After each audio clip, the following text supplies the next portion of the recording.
Welcome to the pre-show, folks. Roger Rabbit, good to see you, brother. Glad you're here. We are all set up and ready to go already because I'm ready ahead of time. What can I say? What about whites and Palestinians, says Elvis. I don't know that everybody, because of political, I know you're just being lighthearted there, but all the political junk that's going on out there, nobody wants to talk about those similarities. It's only got to be similarities to who we feel were the oppressed. And the Native Americans certainly have a good case for it, for being oppressed. Not so much now, but in the conquering of the American West, which we talked about at great length. God, that's almost 3 years ago now. There's a whole series. If you go on my YouTube, back Bury My Heart at Wounded Knee. It's the series I did for, I think, 35 episodes. It should be about 7 weeks worth of episodes. So. Oh, thanks, Roger. Yeah, that letter, my daughters had me make that up and give it to them. And so it's pretty cool. They're my daughters, my older daughters, are taking the 3 younger kids to Disney World for Christmas. Well, early Christmas. So my daughter had it down to 37 days, I think, from now. Something like that. 37 days. Always on show topic. So we've got about a minute left and we go live over on the radio station, Odyssey Radio. Odyssey Radio, ODYSY radio.com. So my kids are upstairs and I was watching it with them a little bit, watching that Nicolas Cage movie where he played the real life guy that was trapped, one of the medical workers trapped when the buildings collapsed on 9/11. And my kids, my 2 daughters were out there. My son was doing something else, but they were watching it and they couldn't believe, that these things, they had heard about these things and never knew anything about it. And they wanted to watch that. So Rainey's up finishing that up with them. So I got to go dark and we'll be right back. Sit tight.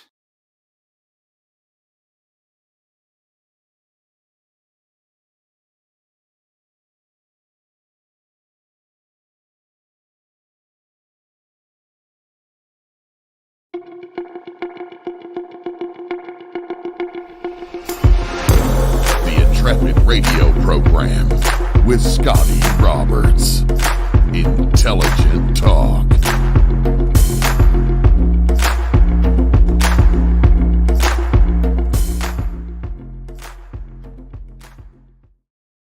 Well, hey, folks, welcome to the program. I am your host, Scotty Roberts. This is my show, the Intrepid radio program, and it's right here on Odyssey Radio, ODYSY radio, for those of you listening outside the radio station. And if you are, you can go over there anytime, catch this show in its audio format, and also check out the lineup of shows that is over on Odyssey Radio. I would appreciate that. And Russ Haslage, the owner, one of the owners of the station, would appreciate that very much as well. And if you'd like to join the chat room and see this show in its live video simulcast, come on over to my YouTube channel. That's youtube.com/Scotty Roberts. And you can find us there. You can find the chat room there. And you can chat with everybody else who is an Intrepid. And sometimes we get a lot of people. Sometimes we don't have as many people chatting. It all depends on their mood and how they feel about whatever the show is going to be for the night. So if you're here and you enjoy this show and you want to chat, come on over, meet everybody else over there. And there are people listening now, I know, that are there, but you're not chatting. Come on over. Introduce yourself. Let everybody know who you are. You don't have to, but if you want to, it's there. And so tonight I brought a topic again about Israel. And because I think it's important, we are seeing a time in America where there has never been a greater rise of anti-Semitism ever. The only rise we've seen like this was Nazi Germany. Now, there hasn't been a lot being done about that on a physical level, meaning it's not being carried out. It's being protested, though. And it's coming mostly from whom? Who are the ones that are protesting? Israel and the Jews. And what is it that and many of them are college students? And what is it they're being taught? How have they been groomed to come to the place where they believe that Israel is an oppressor? Israel is a evil colonizer. Israel has apartheid going on in the Middle East. And how many of you know what apartheid is? I do have a definition up here, and I thought that I would. Let's see if I've got it. Where did I save that? Just here. I'll just type it in. Apartheid. Do you know what apartheid is? It started in South Africa is where we first heard about it, but it's a policy or a system of segregation or discrimination on the grounds of race. So apartheid was a system of institutionalized racial segregation that existed in South Africa and Southwest Africa, now Namibia, from 1948 to the early 1900s. Now, right under that, I see in the search engine, Amnesty International. Here's the headlines. Israel's apartheid against Palestinians. Israel's apartheid against Palestinians, a cruel system. You've got a history of apartheid in South Africa, a threshold crossed. Israeli authorities and the crimes of apartheid. Apartheid, South Africa, and so on, and it goes. And so what we're hearing is what we have seen a lot of these days is a redefining of words. We're going to redefine a word to make sure that it carries with it the thrust and the tone that we want it to have. We want this word now to mean more than it actually does. It's like the word, what was it that came out a few years ago? We see it all the time. You can come up with examples of your own. But the word patriot, the word patriot was a good word. If you were a patriot in America, you were doing something good. You were standing up for your country. And now they've changed that because patriot started to become a word on the extreme left, the radical left, if you will, that is trying to describe people who are criminally conservative. If you look up right now, patriot, what does patriot say? It is a person who vigorously supports their country and is prepared to defend it against enemies or dictators. Let's see. There was something else I saw. I think it was Merriam-Webster. Let's see what they say. To be called a patriot, the word ultimately derives from Greek patrios, meaning of one's father. It's today considered to be an honor, but it wasn't always this way. Okay, they're going into that definition. Maybe they've changed it back since I read on this, but I saw the Merriam-Webster started saying that it was anybody who was part of a right-wing conspiracy or a right-wing movement, an extremist movement. That's your patriot. Now, there must have been enough people have a problem with it. I looked that up a couple of years ago when that all came out, and now they've changed that. So because now I don't see it in here. So there you go. But there are words that are constantly being redefined in the political arena, being redefined for us.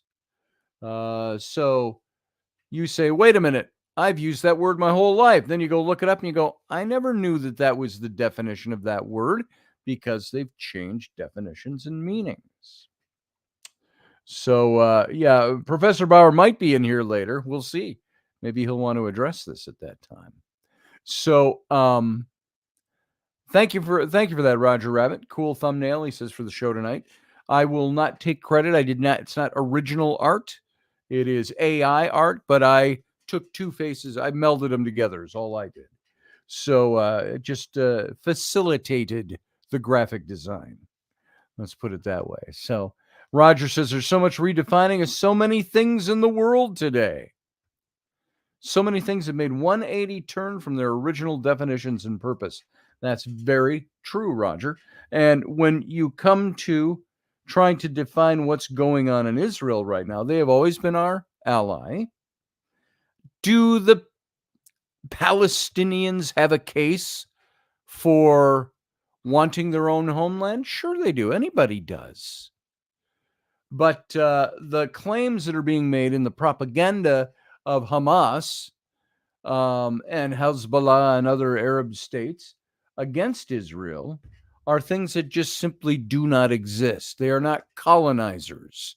Number one, you cannot colonize a region that once belonged to you. Now, the argument could be made, well, this is all European Jewry that came in and reestablished the state of Israel, not the original inhabitants, but they are the Jewish state. And so they were not colonizers. They came in reclaiming the land. They came in repurchasing the land. A lot of the land was purchased from the owners of the land. And of course, again, there was no state there. There was no government there. I had every now and then I still get into these online, though I try to avoid them as much as possible. Arguing with a fool makes you no better than the fool, they say. But I have people that want to say things to me and they want to start arguments with me. And one of them was, you don't know what you're talking about because, and it was on this topic of comparing the Palestinians to Native America. And I said, I don't think that's correct. And I'm, you know me, I'm always polite. I'm always professional. And I said, I don't think that's correct. Meaning I know that's not correct. But, using diplomatic language, I don't think you're quite correct on that. Oh, and I never say you. I try not to do that because then they take it personally.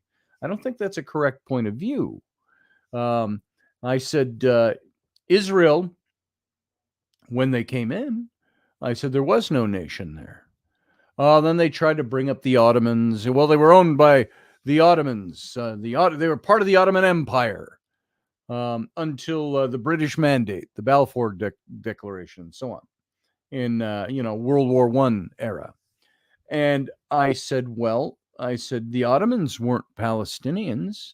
I said, if they were owned by the Ottomans, I said, that was not their country. That was Ottoman Empire country. They colonized Palestine. And so this goes on. And I've got something here. It's peeking out the side. And it's reminding me of this. I saw this the other day. And I think this is very interesting. Before Israel, there was a British Mandate, not a Palestinian state. Before the British Mandate, there was the Ottoman Empire, not a Palestinian state. Before the Ottoman Empire, there was the Mamluk Islamic Empire, not a Palestinian state. Before the Mamluk Islamic Empire, there was the Ayyubid dynasty, not a Palestinian state. Before the Ayyubid dynasty, there was the Crusader Kingdom of Jerusalem, not a Palestinian state. Before the Crusader Kingdom, there was the Arab Islamic conquest, not a Palestinian state.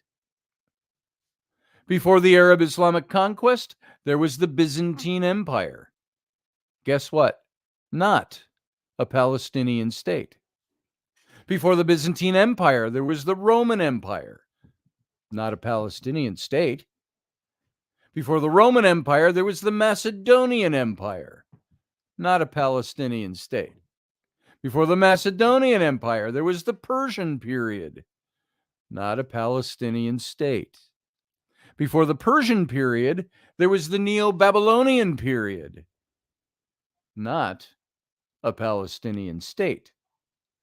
Before the Neo-Babylonian period, there was the Neo-Assyrian period, not a Palestinian state. Before the Neo-Assyrian period, there was the old Babylonian period, not a Palestinian state.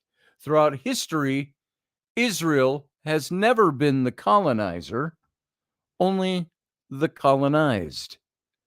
And the Palestinian people were not part of a state. I think that that's a very important thing for all of us to know.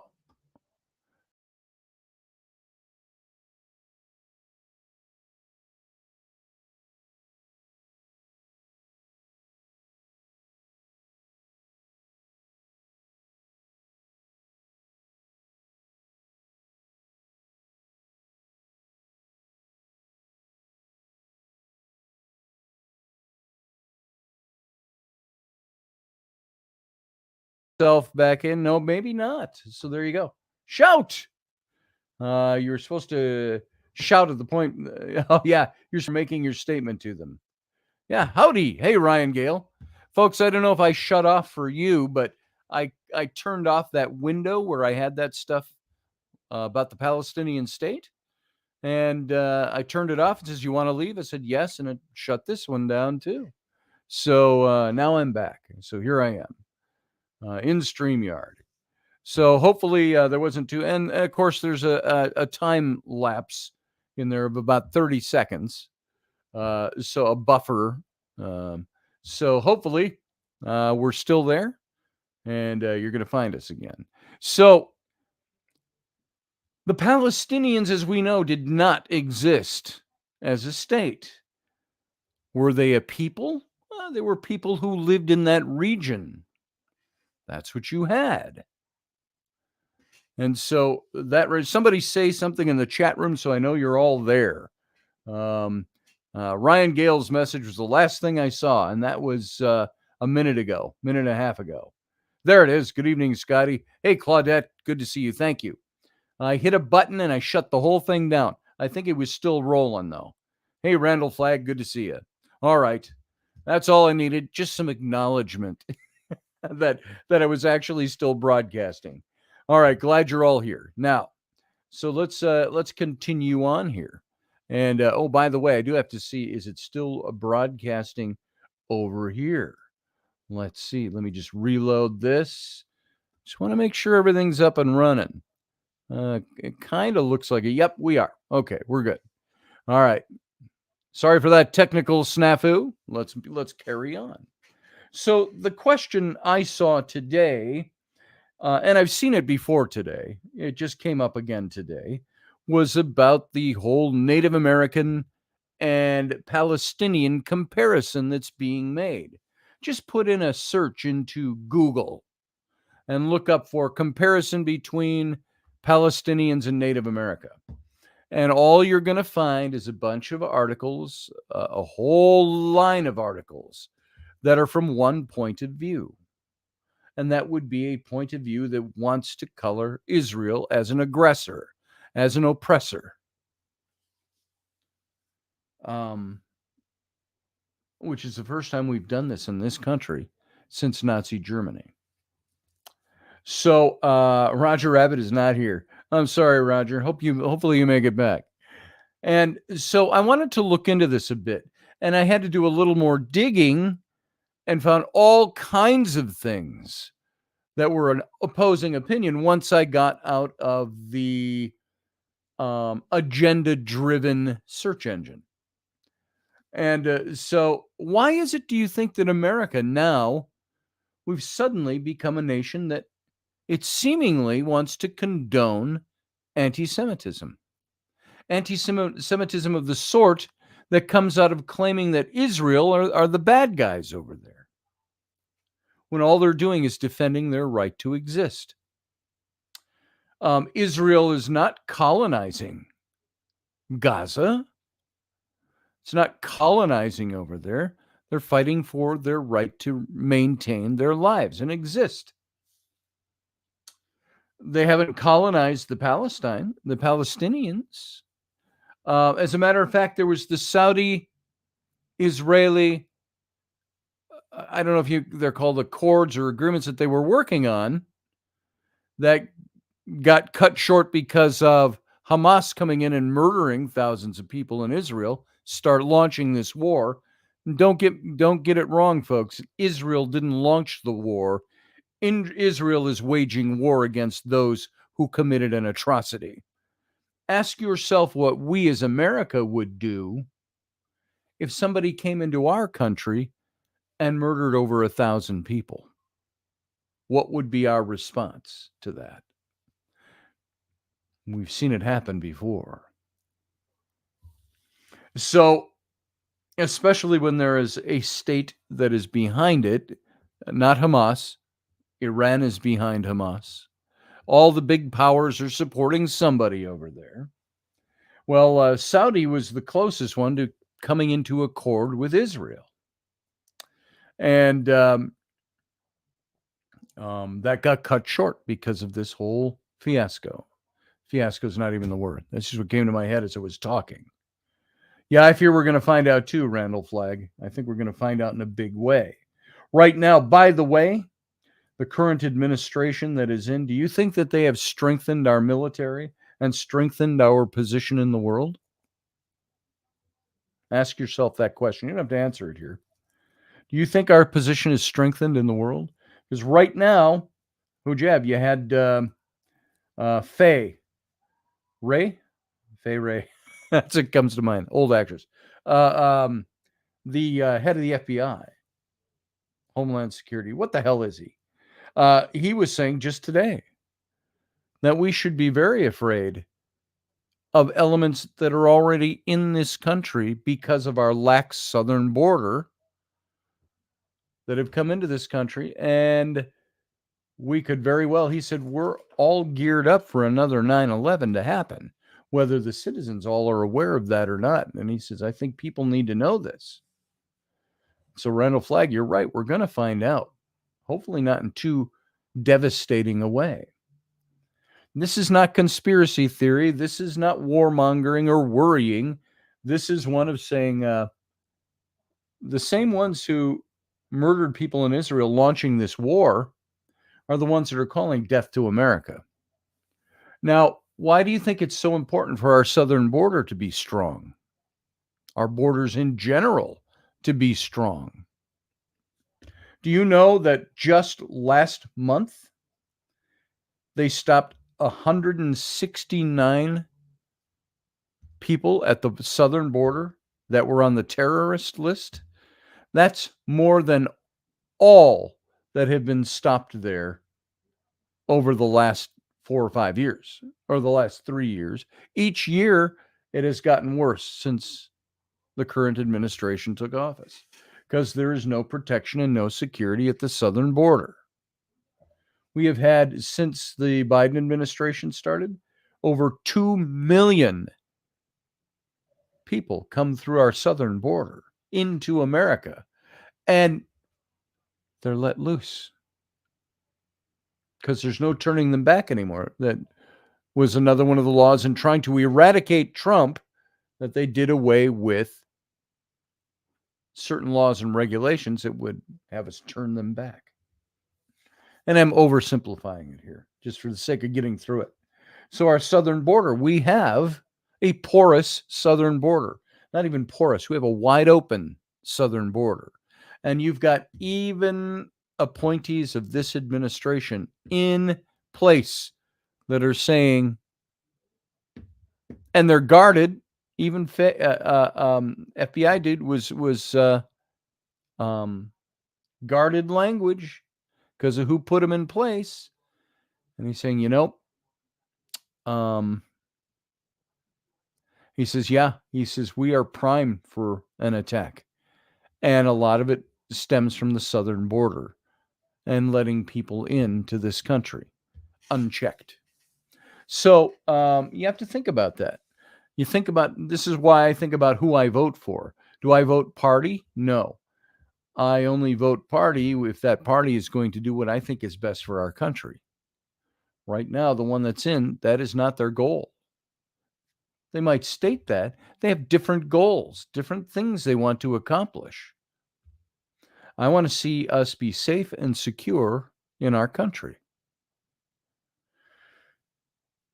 And I'm not going to be a naysayer, and I'm not going to be one of those guys who talks like this, but I'm going to tell you something. If something bad happens here, there's going to be a lot of people shaking their heads, especially when we know that it's things that could have been avoided.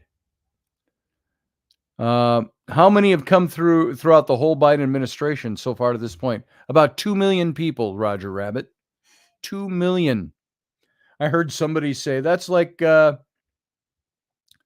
adding 2 new states, states of, did they say Montana or Wyoming or something like that, to the United States. That's 2 states worth of people. So that's crazy. And the numbers were nothing like that. All I ever see, I see questions being asked of Jean-Pierre, the White House press secretary. And she will, every time she's asked about the border, she will make a statement about, well, the border has been in terrible shape for years before this administration. And thank you for playing, Jean-Pierre. It has not been in terrible shape. It was actually starting to get in very good shape under the last administration. Oh, but you can't do that. You have to have compassion and limping. Yeah, sure you do, to a certain point. There are rules to immigration, but this show is not about immigration. We'll do that another time. Let's get into this topic. It all wraps up together, and you're going to see how it all wraps up together. First, I want to say, too, I was in a discussion on, and I get myself into these because I see them. I need to just block him and not worry about him. George Takei's website or his Instagram. And he puts up shit that is, he puts up things just to stir up the mindless, non-studying, non-researching sycophants. Ryan Gale, you might take some interest in this as a historian. He's got a new book coming out, by the way. We're going to talk about that. We're going to have him on the show, and we're going to talk about his book, not tonight, but soon, his new book on the British Army. And during the, correct me if I'm wrong, Ryan, you're there in the chat room, during the Revolutionary War era, or does it go back to French and Indian, or does it expand to 18th century in general? So he wrote this big book on this, and I'm looking forward to reading it and having Ryan on. But Ryan, you might want to take note of this as a historian. Somebody said, George Takei said something about he was trying to rip on Candace Owens, who made a statement that, and she was answering a question with Dennis Prager was interviewing her. She was answering a question. She said, well, the Native America, they were cannibals. They did this, they did that. And she's going through this thing. Okay, there it is. Ryan says it focuses on the British Army during the American Revolution. There you go. And so she was saying that Native America was cannibalistic. Now, she wasn't calling all of Native America cannibalistic. She didn't brandish of her one statement, wipe it across all of Native America. She said there were many things. Cannibalistic was one of them. It was just a statement. She moved on to the next. She was listing things. Now, George Takei called her deplorable for saying that. And I responded to George and said, basically, there you go again. I've studied this, and I had to look up some information, but I've studied this before. This whole issue of cannibalism. And I want to bring this up. I think it ties in when we're starting to do comparisons. Let's see. See if I can tell you what I said.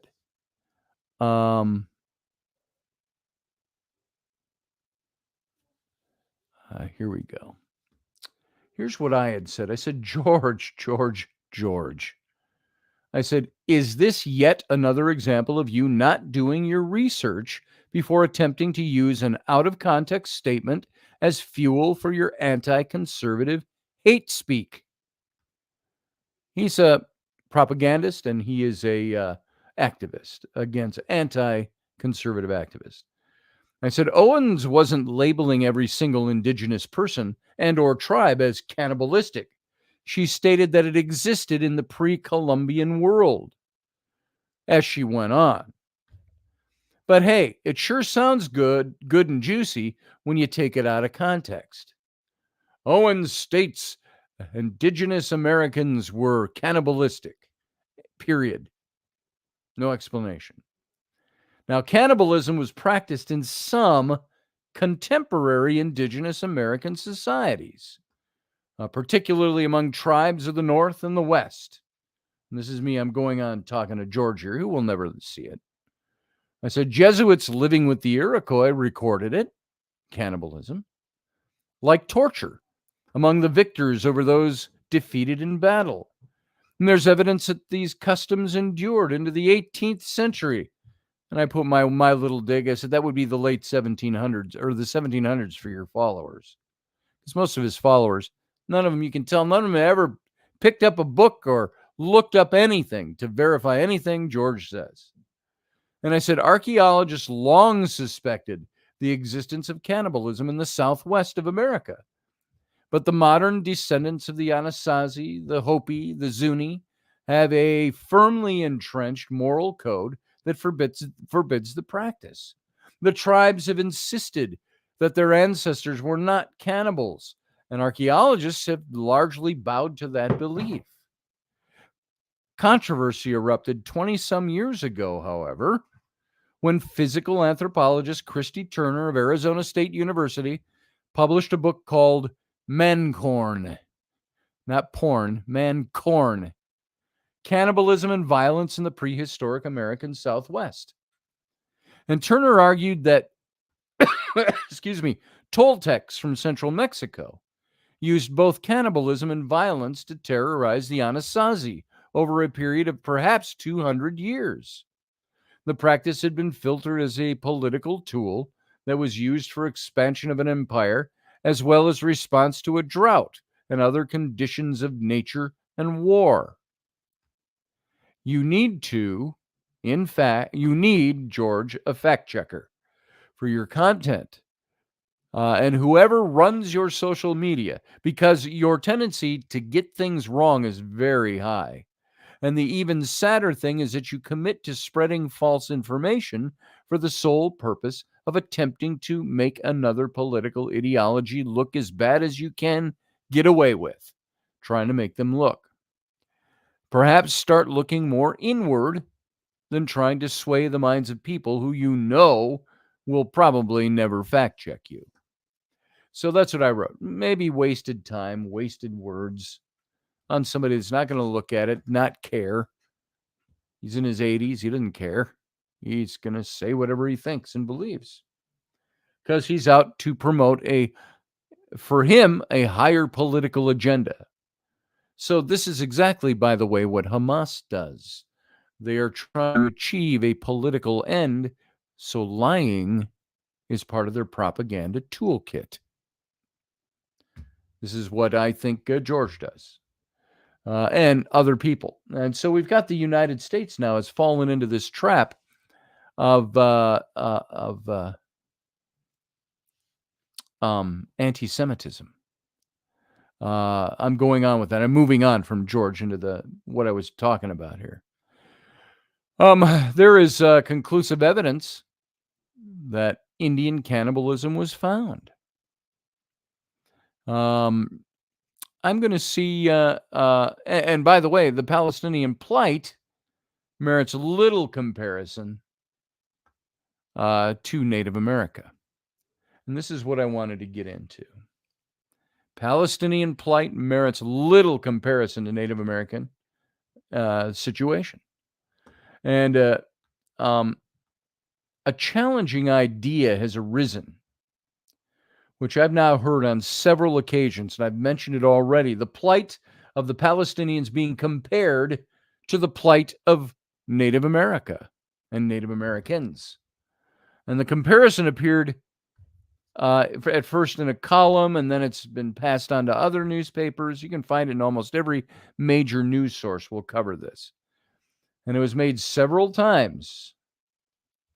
It has been. It's being repeated over and over again, and you're seeing a lot of university students also mimicking this, tearing down posters of kidnapped children and people in Palestine or in Israel, tearing them down. That's their protest, some lame numbnuts said. It's my way to protest Israel's colonization. Well, he's wrong about the colonization to begin with, and he's wrong to tear down the posters. Why should those kidnapped people have to pay by your protest? So it seems to be a fairly common claim these days, but if you dig a little deeper, you'll find it's a severe distortion of reality, which ignores historical or contextual differences. I invite you, my listeners, to consider and challenge this whole notion.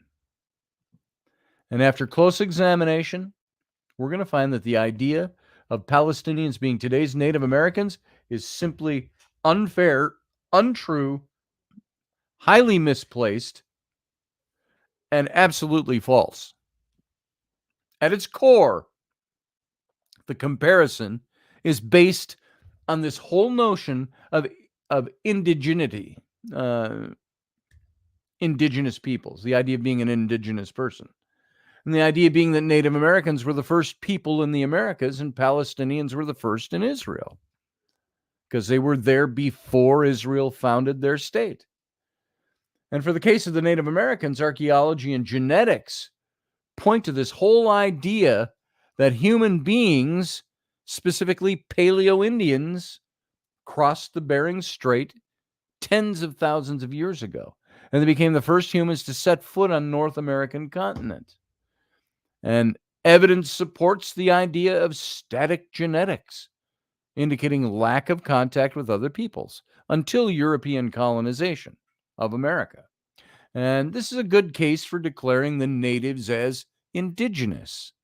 However, for the Palestinians, this is not the case. The Canaanites were accepted as the first civilization in present-day Israel until the Israelite conquest around the 10th century BCE. And the beginning of the 7th century AD saw the rapid expansion of the Muslim Arab Empire outside of the Arabian Peninsula, and thus the first Muslim Arab presence in the land of Israel was almost 1,700 years after the rise of the Israelites in that region. And it wasn't called Palestine when they did that. It was Canaan. And for the sake of argument and simplicity, let's pretend that the Palestinians are indigenous peoples, in the same vein that Native Americans are indigenous peoples. The comparison remains absolutely unfounded. The Native American tribes governed themselves for thousands of years, and they existed under self-rule until the Europeans showed up. Look at the Iroquois Confederacy. Look at the 7 nations that were here when our ancestors from Europe started colonizing here. Whether it be by the Ayyubids or the Mamluks of Egypt, the Ottoman Turks, the British, the Hashemite kingdom of Jordan, or the Israelis, the Palestinians have continually been under the rule of a foreign power. I'm going to tell you right now, my house right here, it sits on American soil. This is America. But it used to be Native American land. Whereas any house in modern Israel is on Israeli land, which used to be British land, which used to be Turkish land, and so forth and so forth and so forth, going backwards. And although the land was called Palestine, it was never truly Palestinian land. Another huge fallacy of the Native American-Palestinian comparison is the method of land acquisition. The Native Americans did not see land as a commodity, as we do today. They saw the land as a living being. They viewed the European purchase of the land as a desire to join in the symbiotic relationship with the land. And that was in the best of cases. I'm sure there were a few greedy Indians too, but for the most part, this is the way Native American indigenous culture felt about the land. And the Europeans, however, saw land in much the same way as we do now, something to have and to own. You remember Pocahontas, the Disney cartoon. You think you own whatever land you land on. The earth is just a thing that you can claim. But I know every rock and tree and mountain and river has a life, has a spirit, has a name. So, there's kids' songs even speak of how we felt about the land. The Europeans exploited this misconception by extorting the land out of the natives.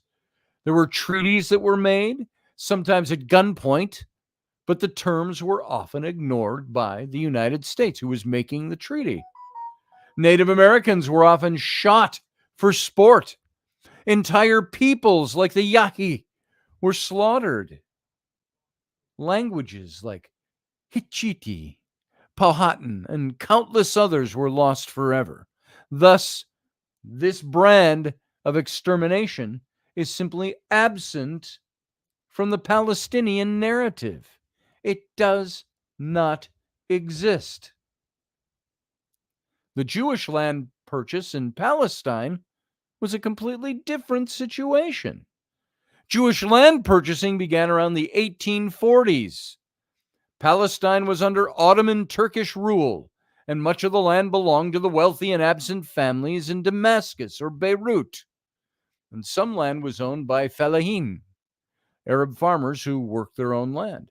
And the Jewish migrants wanted to displace as few people as possible, so they focused on buying large tracts of uncultivated, uninhabited land from the absent landowners under the Ottoman Turks. And although a small amount of land was purchased from the fellahin, somewhere in the neighborhood of 10% of all Jewish purchased land, most of it was purchased from these non-Palestinian landowners that lived in other parts of the world. And so the increased Jewish migration and Jewish purchase of the land wasn't welcome news to some of the local Arab population in British Mandate Palestine. And this led to the 1929 Palestinian riots. And as a result of those riots, the British government organized the Peel Commission, P-E-E-L, the Peel Commission, to investigate the violence. The Peel Commission found that land shortages did not exist because of the Jewish purchase, but because of an increase in Arab population. In addition to highlighting how the Arab cultivator has benefited on the whole, both from the work of the British administration and the presence of Jews in the country, the commission report noted that, quote, much of the land now carrying orange groves were sand dunes or swamps and uncultivated when it was bought by the settling Jews. So this seems to be quite contrary to the Palestinians as Native American paradigm. The Native American experience was that of teaching the invader how to work with the land, while in Palestine, the experience of Jewish immigrants, the invaders, was that of cultivating the land. There's a big difference there. There are indeed similarities in both situations. The Palestinians and the Native Americans were both the underdog in terms of military technology, and both are suffering today as a result of historical events. And I should point out that Native Americans don't have to endure the indignity of American checkpoints, and their reservations are not subject to a crippling military blockade.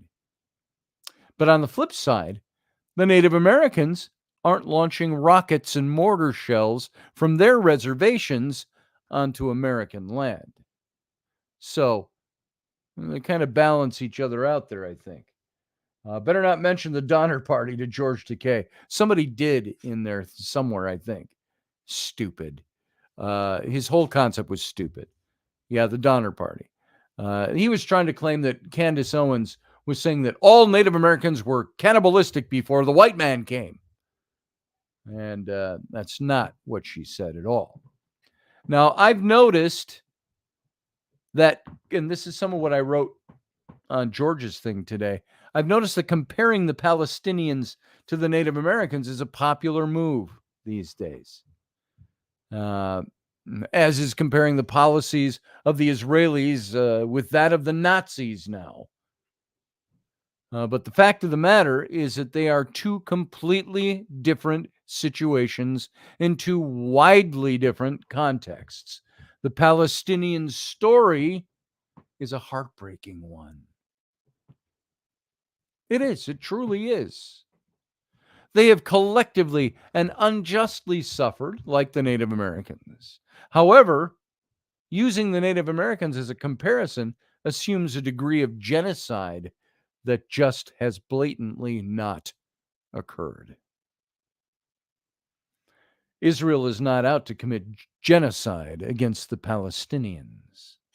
As a matter of fact, there are 20,000 people living in Gaza before this war broke out, that 20,000 of them every day crossed into Israel to work. Israel has every different kind of background of people living there as citizens. There is no apartheid in Israel because there's no racial division in Israel. If you are a citizen, you are equal. There are Palestinians, many of them. They make up, I hope I'm not confusing my numbers. I think they make up something like 8% of Israeli population. So they are considered equal citizens if they're a citizen of Israel. Palestinian roots notwithstanding. So today, the Palestinians are alive and kicking. They elect their prime minister and other members of the Palestinian Authority, not a nation, not a governmental body in the sense of being a country, and they're laying the foundation of a future state, which brings me to the final flaw in the Native American-Palestinian comparison, the future of the nations. The tragic fate that has fallen on many Native American reservations doesn't instill a lot of hope in the future. There's poverty, there's alcoholism, there's high unemployment, low life expectancy, astronomical suicide, diabetes rates plague places like Pine Ridge Indian Reservation. That's where Reuben Fasthorse grew up. And it's just, if you're here in my state, Wisconsin, Minnesota, it's just a hop, skip, and a jump over the state of Minnesota into the Dakotas, and you can get to Pine Ridge. The Palestinians, however, have cause to be hopeful about their governmental future. They have observer status at the UN. The Native Americans do not. They are recognized as a sovereign people by an increasing number of countries. The Native Americans are not. The Palestinians have captured the attention of the international community, while the Native Americans have been all but forgotten, sadly. They have their own governance within their own tribal reservation plots of land, but that's as far as that goes. Is the Native American nation going to rise again to be a new nation, to create a new nation? Not saying it couldn't happen, just saying it's not happening right now. So after a more in-depth look at the comparison, it's clear that any comparison made between Palestinians and Native America is not only historically misleading and unfairly demonizing of Israel, but it negates the many Palestinian advancements on the road of self-determination. And the comparison is offensive to everyone involved. And I urge you all to remember that and look into it more. Did you know, by the way, that part of the Saudi-Israeli, again, I don't know if it's an accord or this alliance they're working on. Part of it is Israel was asked to make room for a Palestinian state. And Israel did not reject that. You start a state. You just can't have what we have. So, what are they going to do? We don't know. So, right now, the basic answer to this is there is no comparison at all. It's like I said in the header. I said zero comparison between the two. And by the way, throughout history, Israel's never been the colonizer. Remember that. They've never been the colonizer.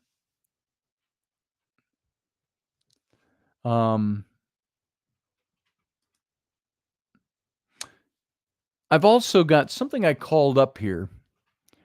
It's a paper. And I'm looking to see, by Jay Sekulow and Robert Ashe. And it's why allegations that Israel is an apartheid state are false under international law. And it's a longer article, I think, than I have time to read. I'm going to give you some highlights of this and what I know of it. The abstract goes like this. It says one of the most highly charged accusations aimed at the state of Israel today is that Israel is an apartheid state that engages in widespread state-sanctioned, racially motivated discrimination against the Palestinians, which term is understood to mean by Israel's accusers, the Arabs, living anywhere within the confines of the former Mandate for Palestine, plus those identifying as Palestinian who live in third countries. Yet an honest look at the facts utterly destroys charges of apartheid. Apartheid was the South African system that denied certain racial groups access to the political and judicial systems in their country, consigning them to inferior living spaces, educational opportunities, and controlled every aspect of their lives. And I'm going to trace very quickly the history of apartheid and note that racial animus and motivation for differential treatment of groups are essential for determining whether or not apartheid exists. You got to keep this firmly in mind, folks. First note, and we only got about 4 minutes left for the radio audience. We might cover some of this later, but the Arabs living in the territory of the former Mandate for Palestine, which includes Israel, the West Bank, Gaza Strip, are racially identical.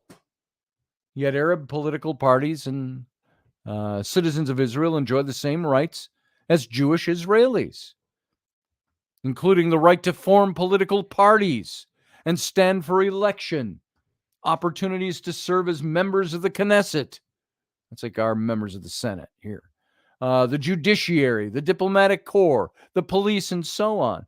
Rights and privileges totally foreign and anathema to an apartheid state are allowed in Israel, thereby eviscerating claims of racial discrimination, which underlie apartheid. As such, differences in Israel's treatment of Arabs living in the West Bank and the Gaza Strip and Arab citizens of Israel are not, and indeed cannot be, racially motivated, for the simple reason that both groups of Arabs are racially identical.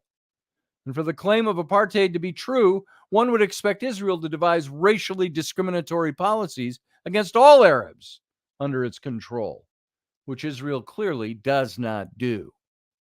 Hence, there has to be another reason for disparate treatment.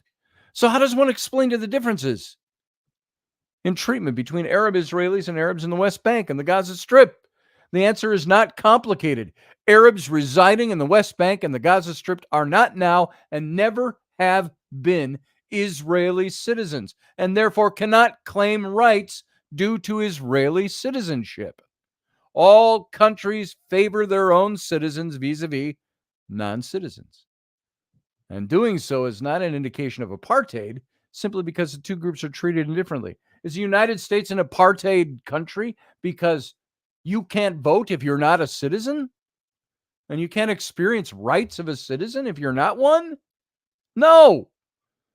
Moreover, many Arabs in the West Bank and the Gaza Strip are engaged in ongoing armed conflict with Israel.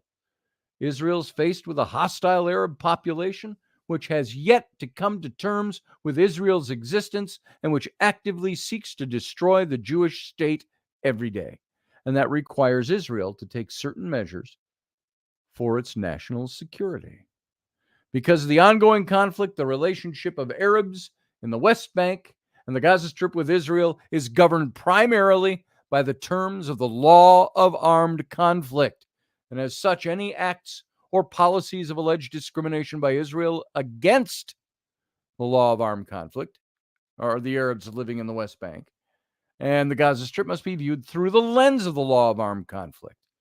And as long as Israel's actions and policies comply with the applicable international law, they are lawful. Israel's actions are based on well-recognized national security needs, not racial animus. And the bottom line is this: Israel treats all of its citizens, be they Jew, Arab, or Druze, equally before the law, irrespective of any racial or ethnic differences. And Israel polices regarding application of military law, administrative detention, defensive forces, measures permitted under the law of armed conflict. Accordingly, Israel's actions are the very antithesis of apartheid, which would put to rest the apartheid lie and propaganda once and forever and all. Boom, folks, there it is. We can discuss it in the after show. Right now, we got to get out of here on the radio. And all of those of you who are listening over on Odyssey Radio, you can come over here to the YouTube channel, join the chat room for the after show, The Captain's Cabin. Till then, live long and prosper.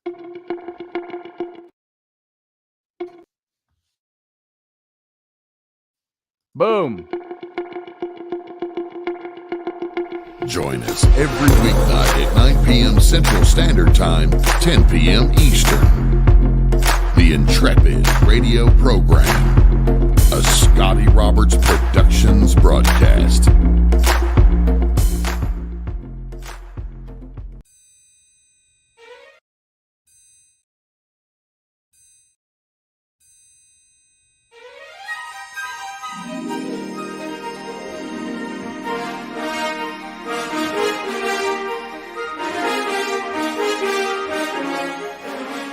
Hey folks, this is Scotty Roberts, and this is the Intrepid Radio broadcast.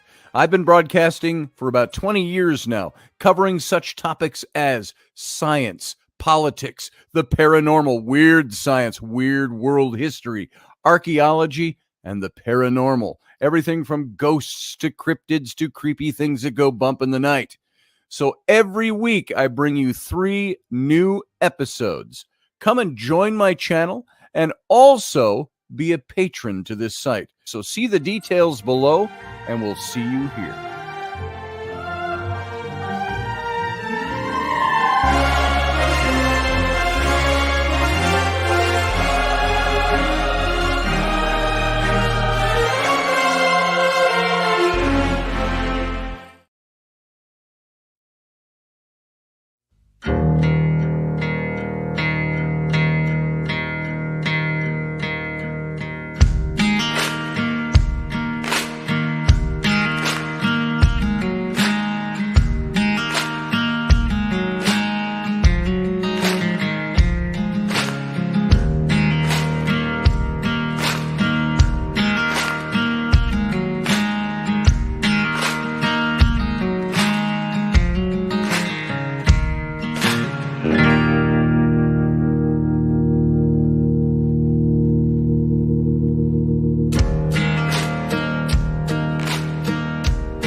Well, welcome back, everyone. Welcome to the Captain's Cabin. I should talk in me pirate voice. Hey, welcome to the Captain's Cabin. By the way, thusly named by you, the listeners of this show, what, about 2 years ago? Something like that. We called the after show the Captain's Cabin. And so thank you for sticking around and for coming in. Susie Q, you're late. Or were you here earlier? So just giving you crap. So Susie Q, welcome. Glad to see you. Elvis, good to see you. Barbie D, nice to see you here tonight. Elderberry, Tracers of Life. I'm not sure if I know who you are, but thanks for coming in. Thank you for your kind words. Come back again, too. I'd love to have you back more. I hope you're still around. Jason Patrick. Oops, there's a secret identity. JP, I mean. He said all that you had to say. I wasn't going to read your comment. Ryan Gale, good to see you, brother. And who else we got? Randall Flagg was in here in the chat room. Roger Rabbit was here. Small town America is getting overrun with illegals. He said so many homes around here. And I've been by your home. So not to your home, but I've been in that area. And I know where you are. So many homes around here are starting to have 20 plus southern border folk magically appearing and living in them. That's in Illinois, folks. Getting scary in the cornfields. Yeah. You know, when I was a kid in college, I worked in Owatonna, or went to school in Owatonna, Minnesota, small southern Minnesota town, the deep south of Minnesota. And we went to Pillsbury Baptist Bible College, was where I attended. It was an a beautiful old military academy with the old main building with the tower and the big round stained glass window. It was such a cool place, such a cool campus. But in that town, there was also, it would get filled in the spring through the early fall with Mexican migrant workers, workers coming up from San Antonio, Texas, and places like that. And that's because we had Hormel was there, Green Giant was down there, Festal Vegetables was down there. And so all these workers would come and work the fields. And I had a job. I never worked in the field. I was always inside as a, maybe it's because I knew the language. I don't know what it was. The reason was I wasn't a migrant worker, but white hard hat and white coat, and I'd be the line supervisor. I know my big summer at the Owatonna Canning Company was working as the line supervisor on the asparagus line. That was me. Scotty Roberts, Asparagus King. And so I was about 18 or 19 years old when I did that, and worked for the summer there. And so we had all kinds of migrant workers down there too, Roger Rabbit, just so you know. So we saw it every spring, the influx of migrant workers for working in the fields and agriculture. So who else is here? Did I miss anybody? Maybe early on tonight, if I missed you. Elvis was here awfully darn early. Glad you're here, Elvis. And so where's everybody else? That's what we got so far. I think I hit everybody. So this is a big issue. This issue of, and it's becoming a bigger issue. And why it's an issue baffles me. Why is it an issue? Why are we hating on Israel so much in this country now? One of our closest allies. Why are we hating on them? Misperceptions? Certainly the plight of the Palestinian people, who they really do need a state of their own. And Israel's willing to help back that. So it's the people that are representing the Palestinians that are creating most of the problem there. What would happen if Palestine became a state on its own? a country bordering Israel, maybe. Did they want Gaza to be their nation? No. So far, their leadership is trying to oust Israel and eliminate all Jews in the world so they can have Israel. Ain't going to happen. And you can't keep launching death into Israel to try to steal that land. That's exactly what happened to the Native Americans. So Palestinians are acting more like the U.S. government, saying, we're going to take this from you. We're going to kill you all if we have to. That's the better comparison to be made. So there is that. What's everybody think of this stuff I've been talking about? I'm going to give you a little invite to come in and talk with me if you want. You can pretend what did Rush Limbaugh used to say? Don't be afraid to call it. I'm just a humble, lovable fuzzball. That's all I am. I have opinions, but so do you. So don't let your opinions hold you back.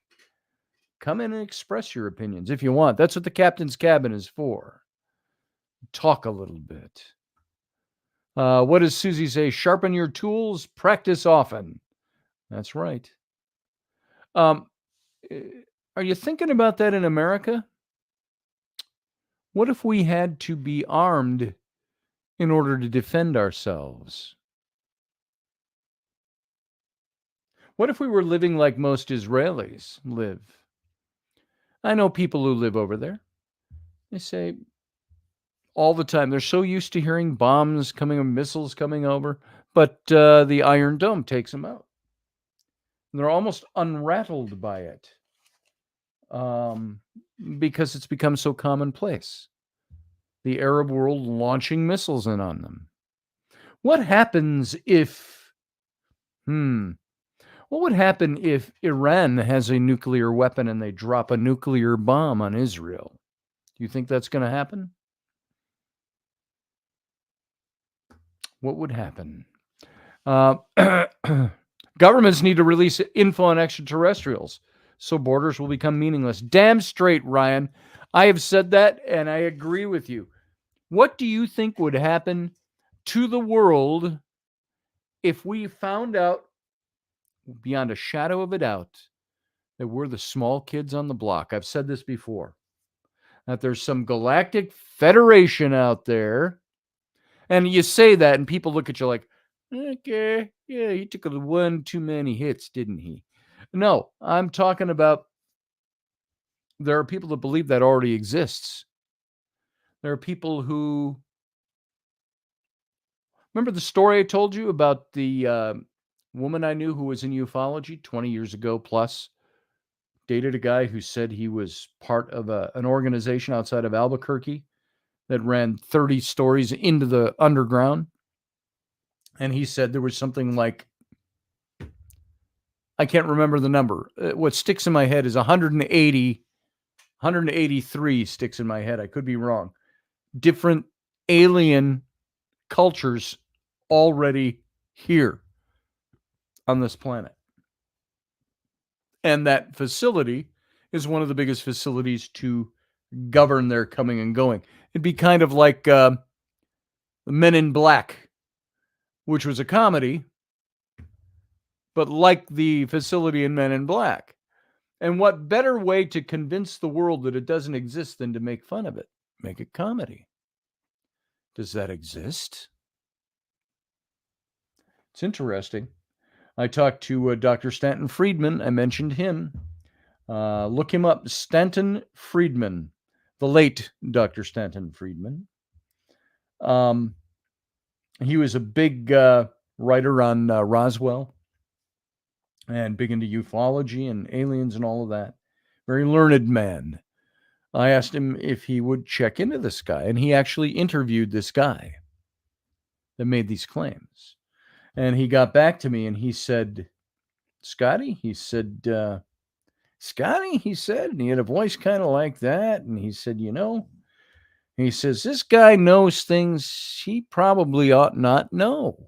He says, so the jury's out for me on him. He says, but he knows an awful lot.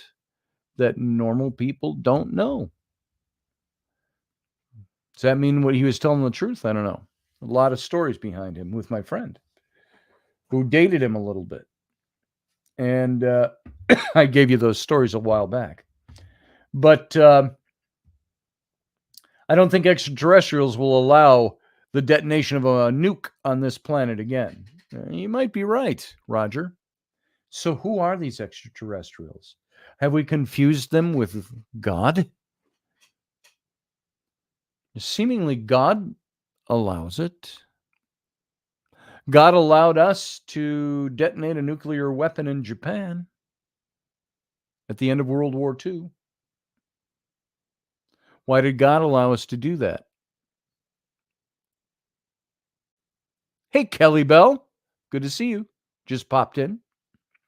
Ryan Gale says religions would also collapse if aliens made themselves known. Could be good, could be bad. I remember I put it in one of my books, probably the first one, the Nephilim, how the Pope John Paul, had said he's not afraid of there being extraterrestrials. He said he thinks God's universe is big enough to accommodate us all. That's interesting, huh? Free will, says Ryan Gale. Yeah, I tend to think you are right. But what would happen? The whole complexion of our world would change radically if we knew that we were but one planet that sustained life as we know it. Rational, sentient, intelligent life. You can debate all those things, you know.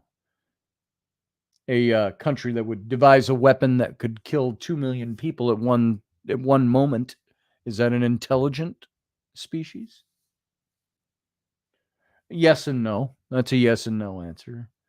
No, because why would you kill 2 million of your own kind? And yes, because your own kind will do it to you if you don't do it to them, or if you don't have the ability to defend yourself against them. Where would Israel be today if they didn't have superior weapons? They would not have. Do you think Israel doesn't have nukes? They do. You know they do. They don't use them. It's like I talked a while back on men. Men, we need to be, and women do too, but I'm talking about kind of the natural biology of a man, the physiology, everything about men. Men need to be dangerous. This was something Jordan Peterson said. He said men need to be dangerous. And he was talking to, I don't remember who, might have been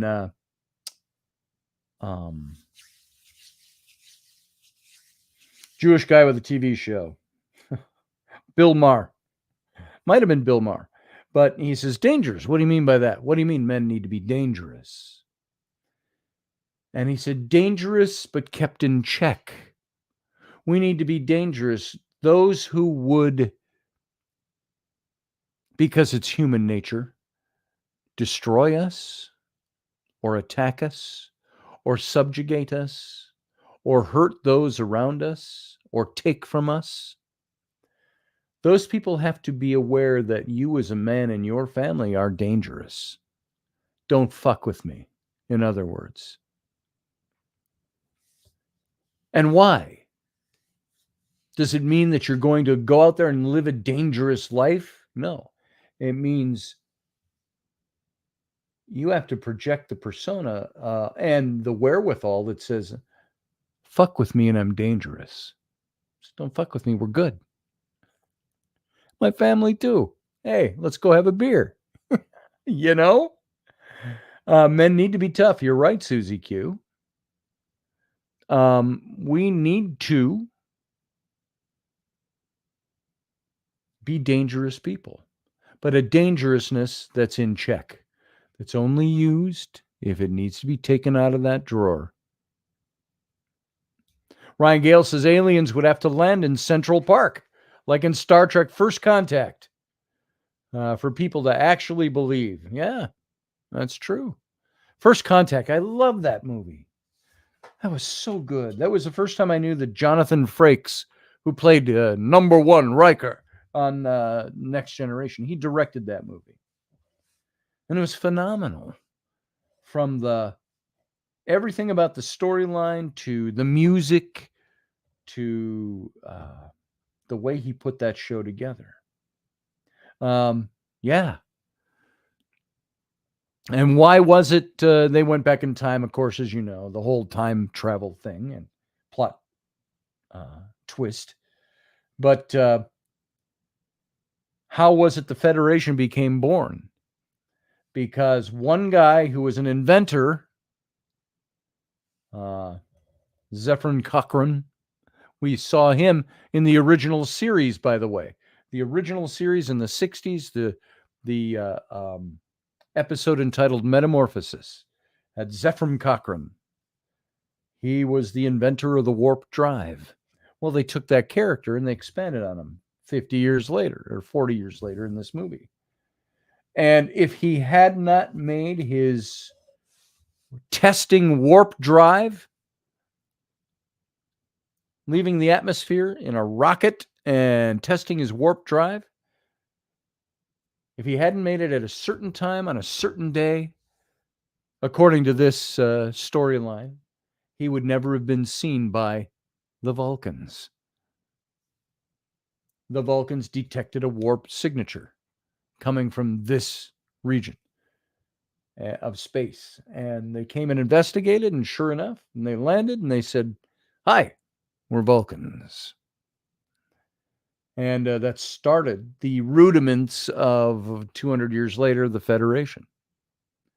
So good stuff, great storylines, fun stuff. But put that into a real context. What would happen to us on this planet?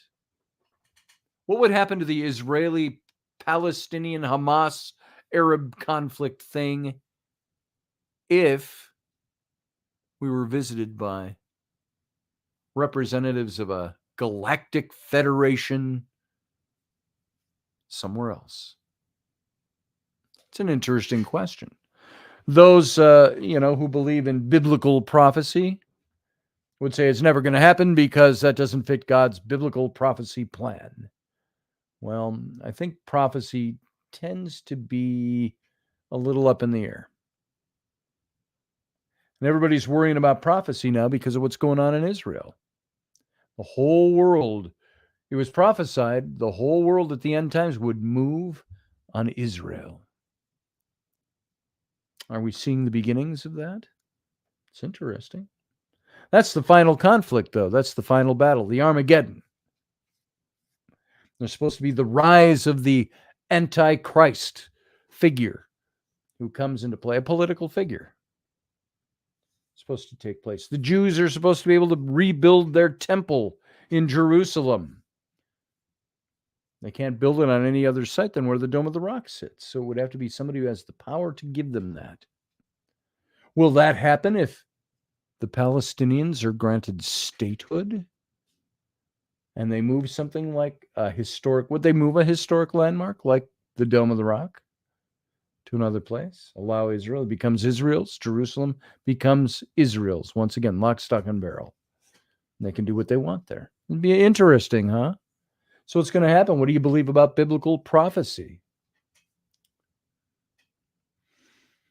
It's a big question. And there are, for me, I was just talking about this with somebody the other day, those tendrils of the old faith system that I operated under, that I believed in. I don't believe in so much anymore. But escaping the tendrils of that is difficult sometimes because they ran deep. Rooting them out. Do I want to root them out? Am I right to root them out? Or am I wrong? So I have a mishmash of beliefs. And my friend Andy Dabbs today said to me, he says, we were talking about religion and stuff, some things he was exploring. And he says, you're not really anything right now, are you? And I said, and I kind of found myself going, well, I'm something. And I told him, I think, I'm probably more Christianized than you might think. Christian in my heart, maybe. I said, I have questions. But there's all that stuff. We're all allowed to question those things. and I question them, and that's a lot of what we talk about on this show. So I was recommending to him an archaeology show, and I'll recommend it to you too. Go over to YouTube. I like to watch YouTube when I'm in my spare time or when I go to bed at night. To keep it quiet because Rainy's sleeping. But I like to watch Exploration Bible. I think that's what it's called. It's an archaeologist. He's an American archaeologist. He lives in Jerusalem or in Israel. And he's been doing this for more than 15 years. And he takes and looks into archaeological issues in the Bible. And his show is really good. He's not out there Bible thumping and trying to convert you, although you can tell he's a very strong Christian in his belief system. But at the same time, he is somebody that wants to look at all these things because he wants to know what the real story is. He's an archaeologist. He did dismantle Mormonism a little bit in one of his episodes. I think he came out of Mormonism, is what I'm detecting. He had a good friend who was still in it that he was allowed him to film their conversation and talk to him about Mormonism. And how that if you go to Scripture in the Bible and the Book of Mormon, it's worth watching. It's an hour and a half long, that one. But he does a lot of 30-minute episodes, 25 to 30 minutes. Look it up, Exploration Bible. I do believe that's what it is called. If I look it up right now, I just want to be sure. Exploration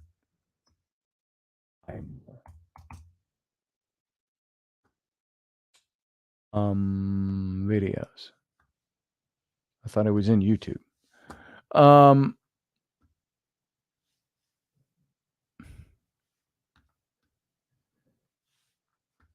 Exploring the Bible is sifting through the evidence, blah, blah, blah. What is the Bible? I'm not even finding that. I'm subscribed to it, to his channel. I'm pretty sure that's what it's called, Exploration Bible. Let me get back to YouTube, and I can find it for you here because I think it's interesting. You might want to watch a few of his episodes and go, wow, that's kind of cool. He comes up with some interesting stuff.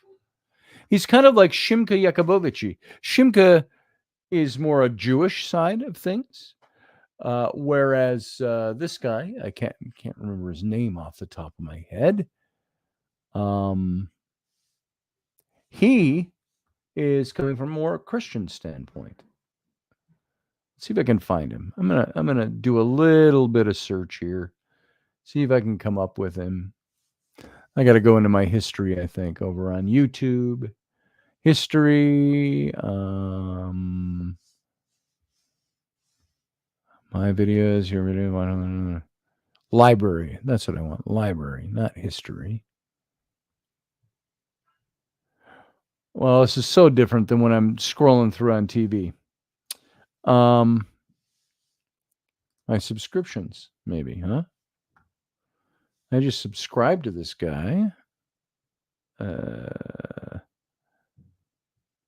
Blah, blah, blah. Bear with me. I know this is an exciting, riveting radio at the moment, but let me find this because I think you'll like this. It goes along with the kind of stuff I like to talk about on this show. See, now I'm way back and I'm not finding it, even in my subscriptions. What the hell? So, my subscriptions, my history, clear all history, please what, blah, blah, blah, blah, blah, blah, blah, blah. Hold on, it's in here. I'll find it. Here it is. Here's one of the episodes of it. Canaanite high places, the sin of the Amorites, and it is called Expedition Bible. So, guys, if you want to check out a good show, He's got a bunch of episodes up here. Copy. What's he got? He's got at least 50 that I can see. Well worth watching. Let me put it in the chat room. Go check this guy's stuff out. That took a little doing, but there it is. You can go to youtube.com/@expeditionbible or expedition. Yeah. Okay. Didn't look right without my glasses on. So go check him out. Well worth seeing. And boy, I like his stuff, I got to tell you. So I'm going to see how many he's got here. He has, in all of his videos, it doesn't tell you there. Go back here. If I go to play all, I think it tells you how many you're looking at. Play all. No longer does.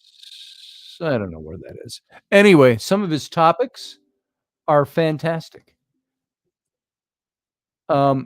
He's looking at the Exodus Pharaoh, which, by the way, happens to be the same guy I think is the Exodus Pharaoh. And he's got historical, archaeological reasons for why. He's got Search for the Tower of Babel, the resurrection of Lazarus, the star who will come from Jacob, the oldest copy of Scripture ever found, King David's tomb, sulfur balls at Sodom and Gomorrah.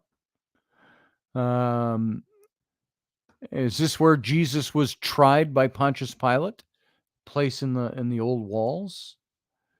Jericho unearthed, evidence about ancient Israel discovered in Egypt. Cave inscriptions. 10 lost tribes. Did they really exist? Were they really lost, he asks. Searching for the earliest mention of Israelites. Prophet found through archaeology. Evidence for giants in the Bible. Exploring Babylon and the prophecies against Babylon. And so on and so on and so on. Jericho unearthed, the test of a prophet, the Jesus tomb, the Talpiot tomb, and why he thinks it's a bunch of bunk. And he's got his reasons for it, and he presents his reasons. So good shows, something good you'll enjoy, and I think you'll get a lot of information out of his stuff. Roger says, my dad watches YouTube on his phone for 5 hours a day, but he will not create an account and subscribe to anything. He goes to the website on his phone, searches the shows each time. No YouTube app available even. He's about my age, isn't he? You make him sound like he's an old duffer that does that kind of, oh, I'm not going to do that. He's probably not even my age, I'll bet. Because you're a young pup, aren't you, Roger? So, no offense to old people, but he sounds like an older guy when he does that. I don't need to have cable. I got an antenna. So, anyway, you get it. So that's a good show. I highly recommend it if you're into that kind of stuff. And this guy presents, he's got a book he did. It's loaded with photos. I think it's called When God Came Down is the name of his book. And I'm going to just look it up on Amazon. It's really looks good. I haven't purchased the book yet. But because I love his shows so much, everything he does in his shows is stuff he's also covered in his book. He's got a new one coming out too. When God Came Down, I think is the name of it.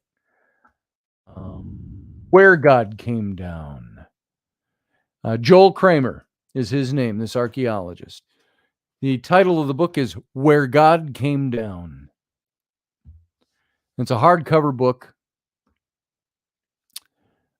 It's a long link. They always are. But if I copy this and I go over to the chat room, if you want to go look up his book, boom, huge long link. There it is. You can copy that link. I think you can actually shorten that.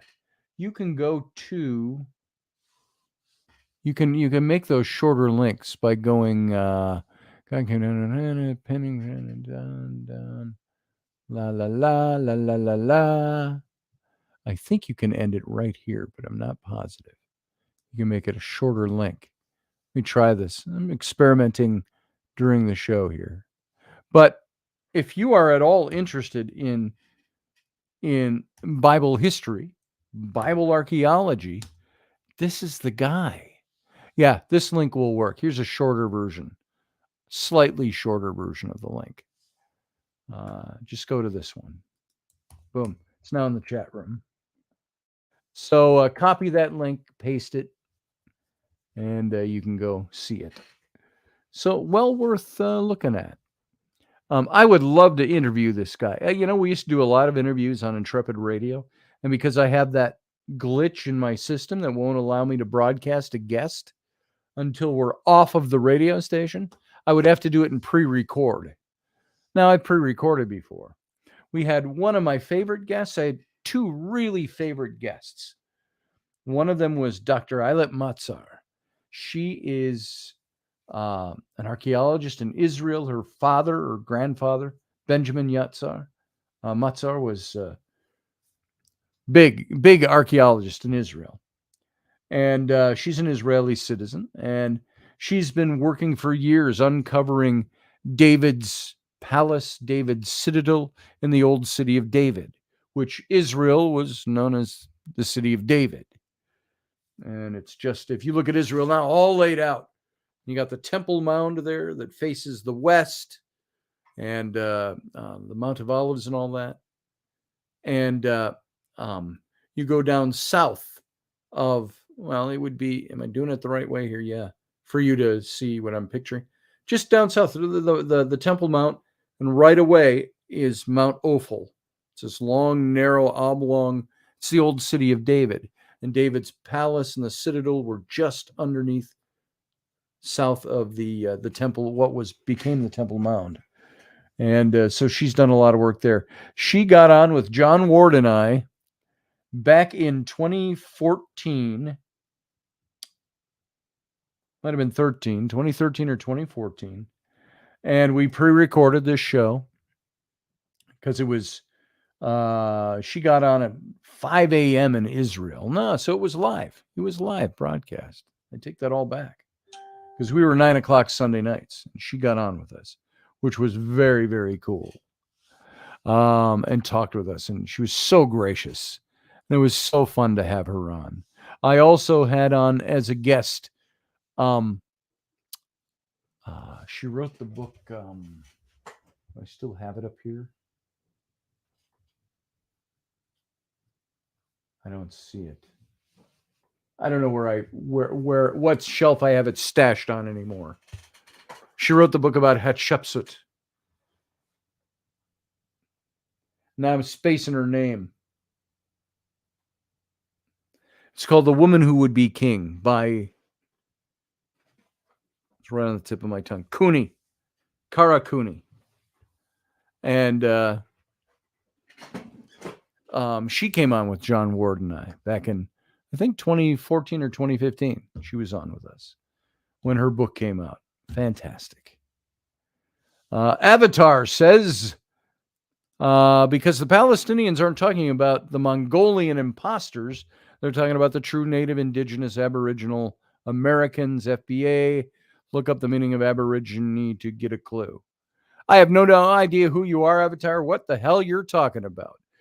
You can tell us a little bit more, but I know what an aboriginal is. I know what indigenous means. I also know what colonization means. I also know what apartheid means. You know what, Avatar? I don't say this very often except on this show. Where else can I toot my horn? I've been studying Israel for 40 years. Started as a theological study and ran into all my study. My work on my master's degree was in ancient Israeli culture, ancient Israeli history. So, Avatar, if you got something to say, it sounds like you don't You don't type this stuff out very often. Or if you do it, you flash and then you leave it and run, because it doesn't make a whole lot of sense. Look up the meaning of aborigine, you've got to get a clue. A clue of what? Of what aboriginal means? I know what aboriginal means. Why do I need to know what aboriginal means? You said the Palestinians and you misspelled it. Palestinians aren't talking about the Mongolian imposters. They're talking about the true native indigenous aboriginal Americans. FBA. Look up the meaning of aboriginal. Okay. Aboriginal Americans? Wouldn't those be the Native Americans? So Aboriginal applies to Australian Aboriginal only. Yeah, you're right about that, Elderberry. Except I've seen it used to talk about even our own Native American culture here, the Aboriginal culture here. So Avatar, don't do a flash in the pan and drop a comment and leave. Come in and explain yourself. Might gain a little respect if we can learn something from you. I can't learn anything from what you put up because I don't know what your point is. So who's the Mongolian imposters? The Palestinians aren't talking about the Mongolian imposters. They're talking about the true native indigenous aboriginal Americans. Okay. What about them? What do aboriginal Americans have to do with what the Palestinians are talking about? You lost me. So there you go. I suspected when I read that you aren't serious about having communication. You're serious about throwing out a point. If I'm not mistaken, you might even support Hamas for all I know. So there you go. You can let us know. Free to let us know. I find that people that want to argue that point and then block you right away or don't say anything else generally are people that are not worth your time. So, boom. So there you go, folks. What else we got? It's 10:40. And you know what? I think we're going to start wrapping it up since we don't have any heavy-duty conversation going on in here. It's someone who thinks their race was here first. Yeah, I get that, Elderberry. The Avatar obviously believes their race was here first. They probably were in America. Now, there's not much argument about Asiatics that came over and settled in North America, but there's also new science that says not all the genetics say they came from Asia. Some interesting stuff. So, but yeah, no matter what way you slice it, they were here first. They were here for thousands of years before white men settled here.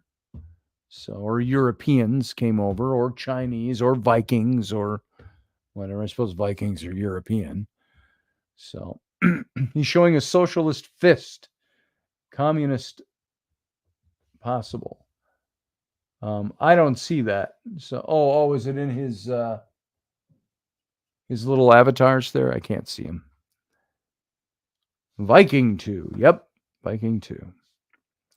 So anyway, let's leave it at that for tonight. I hope you enjoyed tonight's show, and I hope you'll be back on Friday for a new show. I don't know what we're going to do on Friday yet. We'll decide on Friday afternoon. Sometime between now and then, I'll figure out what we're going. The Clovis people. Yes. The Indus Valley migration and the Clovis people and yada, yada. So, folks, let's get out of here. Let's skedaddle. All of you, thank you for being here. Thank you for being part of my life, part of my show.